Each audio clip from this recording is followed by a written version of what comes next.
ఇదంతా రాష్ట్ర ప్రభుత్వానికి తెలియకుండానే జరుగుతుందని అనుకోవాలనా? లేదు చంద్రబాబు రేవంత్ రెడ్డి ఇద్దరూ పరస్పర సహకారంతో ముందుకు పోతున్నారని అర్థం చేసుకోవాలనా?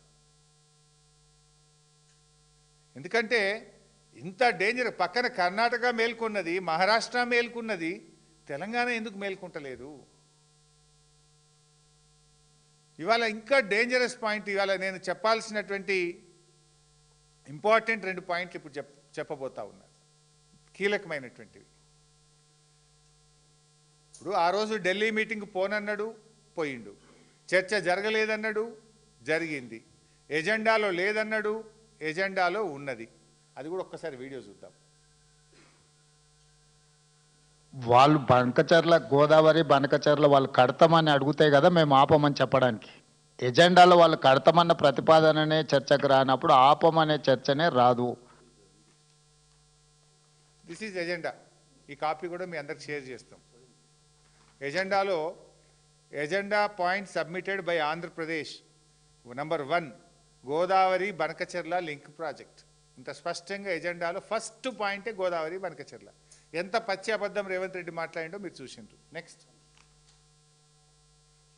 మరి మెయిన్గా ఏదైతే ఆంధ్రప్రదేశ్ రాష్ట్రం నుంచి పోలవరం బనకచెర్ల ప్రాజెక్టు అంశం మీద ఏదైతే ఆంధ్రప్రదేశ్ ఇచ్చినటువంటి అంశం మీద, అదేవిధంగా తెలంగాణ రాష్ట్రం కృష్ణా గోదావరికి సంబంధించినటువంటి ఏవైతే రేజ్ చేసిన ఇష్యూస్ ఏవైతే ఉన్నాయో ఇవి రెండు కూడా టెక్నికల్ ఇష్యూస్ అన్నీ కూడా ఇన్వాల్వ్ అయి ఉన్నాయి. కాబట్టి ఈ టెక్నికల్ ఇష్యూస్ని ముందుగా ఒక పరిష్కారం చూపేటటువంటి విధంగా ఒక కమిటీని నిర్ణయం తీసుకోవాలని, ఏదైతే ఈ యొక్క కృష్ణా గోదావరి ఇష్యూస్, అదేవిధంగా పోలవరం బనకచెర్లకు సంబంధించినటువంటి ఈ యొక్క 2 సబ్జెక్టుల మీద కూడా మరి ఇటు టెక్నికల్ అదేవిధంగా అడ్మినిస్ట్రేటివ్ ఆఫీసర్స్తో కలిపి, ఎందుకంటే ఈ కమిటీ ద్వారా ఒక బేసిక్ మెకానిజం ఏదైతే మరి బిల్డప్ చేసుకుని ఒక రోడ్ మ్యాప్ని ముందుకు తీసుకెళ్లేటువంటి విధంగా ఈ యొక్క టెక్నికల్ అదేవిధంగా అడ్మినిస్ట్రేటివ్ ఆఫీసర్స్తో కలిపేసేటువంటి కమిటీ కూడా పెద్ద కాలయాపన లేకుండా రేపు మండే లోపుగానే ఈ కమిటీని కూడా ఏర్పాటు చేసుకుని ముందుకెళ్లాలని చెప్పేసి కూడా నిర్ణయం తీసుకోవడం జరిగింది. Thank you. ఉత్తమ్ ఉందా కమిటీ వేయమని చెప్పిన వీడియో రెడీ పెట్టుకున్నారా? ఉందా? ఉంటే రెడీ పెట్టుకో. సో ఆయన ఎంత స్పష్టంగా చెప్పిండు నిమ్మల రామానాయుడు గారు, గోదావరి బనకచెర్ల ప్రాజెక్టు మీద కొన్ని టెక్నికల్ ఇష్యూస్ ఉన్నాయి, ఆ టెక్నికల్ ఇష్యూస్ను పరిష్కారం చేయడానికి మేము కమిటీ వేస్తాము అన్నాడు. రేవంత్ రెడ్డి ఏమన్నాడు? ఎజెండాలో లేదు, చర్చ జరగలేదు, అసలు వాళ్ళు అడగనే లేదు బనకచెర్ల గురించి అని రేవంత్ రెడ్డి అన్నాడు. సరే బుకాయించిండు, బయటకు వచ్చిండు, ఎజెండాలో లేదు, చర్చ జరగలేదు, ఆంధ్రప్రదేశ్ అడగలేదు అన్నాడు. ఉన్నట్టు నిమ్మల గారు కుండబద్దలు కొట్టాడు. ఇప్పుడు రియల్ పాయింట్, కమిటీ వేసిండు చంద్రబాబు నాయుడు. ఇప్పుడు చంద్రబాబు వేసిండంటే ఓకే, అర్థం చేసుకుందాం. మరి రేవంత్ రెడ్డి ఎట్లా ఇస్తాడు కమిటీ? ఇగో ఇది ఆంధ్రప్రదేశ్ గవర్నమెంట్ ఆ రోజు జరిగిన ఎజెండాలో భాగంగా వీళ్ళు కమిటీ వేసి కేంద్ర ప్రభుత్వానికి పేర్లు సూచించిండ్రు. 3 వాళ్ళు 1 2 4 పేర్లతోని ఆంధ్రప్రదేశ్ ప్రభుత్వం గోదావరి బనకచెర్ల ప్రాజెక్టు ముందుకు పోవడానికి 4 పేర్లతో ఇది ఆంధ్రప్రదేశ్ ప్రభుత్వం రాసినటువంటి లెటర్. సరే ఆంధ్రప్రదేశ్ అంటే వాళ్ళకి నీళ్ళు వస్తాయి కనుక వాళ్ళకు లాభమయ్యే పని కనుక వాళ్ళు కమిటీ వేసుకుందని అనుకుందాం. చంద్రబాబు నాయుడు గారు 15/12/2025 ఇదే నెలలో 15వ తారీఖు బాబు గారు కమిటీ చేసిండు. వీళ్ళిద్దరు అంతా కూడబదుకునే చేస్తారన్నట్టు. ఆయన 15వ తారీఖు రాస్తే వారంకి కరెక్ట్గా వారంకి 23వ తారీఖు రేవంత్ రెడ్డి రాసిండు. నేను కూడా కమిటీ చేస్తున్నా, మంచిగా నీళ్లు తీసుకుపోండి. ఎవరికి ఈ కమిటీ హెడ్ ఎవరికి ఇచ్చిండు అనుకున్నావు? చంద్రబాబు నాయుడు గారి శిష్యుడు, ఆయన దాసుడు ఆదిత్యనాథ్ దాస్ను చైర్మన్గా పెట్టి రేవంత్ రెడ్డి గారు కమిటీ చేసిండ్రు. అబ్బా ఏం ప్రేమ, ఏం లవ్ వీళ్ళిద్దరిది. గురుదక్షిణలు చూడండి. ఇప్పుడు అసలు నువ్వు కమిటీ ఎట్లేస్తావు? అసలు నువ్వు నీళ్ళు గోదావరి బనకచెర్ల నీళ్లు తీసుకుపోవడానికి నువ్వు కమిటీని ఏ రకంగా ఒప్పుకుంటావు అని నేను అడుగుతా ఉన్నా. కమిటీ వేయడమే ఒక తప్పు అయితే ఆ కమిటీకి ఆదిత్యనాథ్ దాస్ను హెడ్గా పెడుతూ రేవంత్ రెడ్డి గారు చంద్రబాబు సూచించిన వ్యక్తితోనే ఇస్తాడు.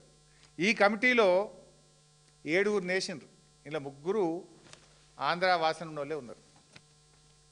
7గురిలో 3 ప్రత్యక్షంగానో పరోక్షంగానో ఆంధ్రాతో అనుబంధం ఉన్న ఆత్మీయత ఉన్న వాళ్ళే 3 ఉన్నారు. ఇలా హెడ్ ఎవరు అంటే ఆంధ్రప్రదేశ్ చీఫ్ సెక్రటరీగా పనిచేసిన వ్యక్తి, ఆంధ్రప్రదేశ్కు జలవనరుల శాఖ కార్యదర్శిగా అత్యధిక కాలం పనిచేసినటువంటి వ్యక్తిని ఆదిత్యనాథ్ దాస్ను ఈరోజు కమిటీకి హెడ్గా పెడుతూ రేవంత్ రెడ్డి గారు కమిటీ వేసిండ్రు. దేనికోసం కమిటీ ఇది? గోదావరి బనకచెర్ల మీద పరిష్కారం కోసం కమిటీ అని చెప్పిండ్రు. ఇన్ఫ్యాక్ట్ మీరు రెండిట్లలో కూడా చూడండి రెఫరెన్స్. ఇక్కడ రెఫరెన్స్ చూస్తే రెఫరెన్స్ ఏముంటుందంటే ఇది Andhra Pradesh letter. Reference meeting held on 16th July 2025 between honourable union minister of Jal Shakti, CM Telangana, CM Andhra Pradesh. ఇందులో రాహుల్ బొజ్జా మనోడు రాసిన లెటరు. ఇందులో కూడా reference Constitution of a committee pursuant to the decisions taken in the meeting held on 16/7/2025 Ministry of Jal Shakti. అంటే 16వ తారీఖు మీటింగ్లో తీసుకున్న నిర్ణయం ప్రకారంగా కమిటీ చేస్తున్నాం. 16వ తారీఖు మీటింగ్లో ఏముందో ఎజెండా ఇప్పుడే నేను చూపించిన. ఇది 16వ తారీఖు మీటింగ్ ఎజెండా. ఏముంది ఇలా? గోదావరి బనకచెర్ల. దీని మీద మీటింగ్ అయింది. వీళ్ళు రాసిన లెటర్లో రెఫరెన్స్ కూడా అదే ఉంది, 16వ తారీఖు మీటింగ్ నిర్ణయం ఆధారంగా. ఇప్పుడే మీరు చూసిండ్రు నిమ్మల గారు ఏం చెప్పిండ్రు, 16వ తారీఖు మీటింగ్లో మేము గోదావరి బనకచెర్ల అంశంలో టెక్నికల్ ఇష్యూస్ను పరిష్కారం చేయడానికి కమిటీ వేస్తున్నాము అన్నాడు.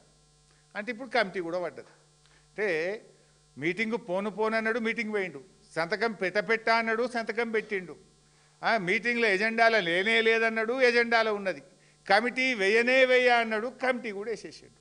ఆ కమిటీకి ఎవరు వేసిండు అంటే దొంగ చేతికి తాళం చేయిలు ఇచ్చినట్టు తెలంగాణ ద్రోహి, తెలంగాణకు వ్యతిరేకంగా రాయలసీమ లిఫ్ట్ ఇరిగేషన్ ప్రాజెక్టు కట్టిన వ్యక్తి, మన పాలమూరు మీద గ్రీన్ ట్రిబ్యునల్కు పోయి కోర్టులో పాలమూరు ఎత్తిపోతల పథకాన్ని ఆపినటువంటి వ్యక్తి, ఈవెన్ లాస్ట్కు గ్రీన్ ట్రిబ్యునల్ కూడా రాయలసీమ లిఫ్ట్ ఇరిగేషన్ మీద పనులు జరుగుతలేవని పనులు జరుగుతుంటే ఇదే ఆదిత్యనాథ్ దాస్ను జైల్లో పెట్టమని చెప్పి గ్రీన్ ట్రిబ్యునల్ హెచ్చరించింది. అంటే తెలంగాణ జలదోపిడికి ఇవాళ కీలకమైన వ్యక్తి ఎవరంటే ఆదిత్యనాథ్ దాస్. రాయలసీమ ఎత్తిపోతల పథకాన్ని పూర్తి చేయడానికి కోర్టులను తప్పుదోవ పట్టించిన వ్యక్తి ఆదిత్యనాథ్ దాస్.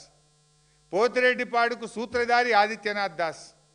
గోదావరి బనకచెర్లకు సూత్రధారి ఆదిత్యనాథ్ దాస్. తెలంగాణ ప్రాజెక్టులకు వ్యతిరేకంగా 100కు పైగా లేఖలు రాసి తెలంగాణ ప్రాజెక్టులను అడ్డుకున్నది ఆదిత్యనాథ్ దాస్. పోలవరం, బనకచెర్ల, నల్లమల్ల సాగర్ ప్రాజెక్టులకు సూత్రధారి ఆదిత్యనాథ్ దాస్.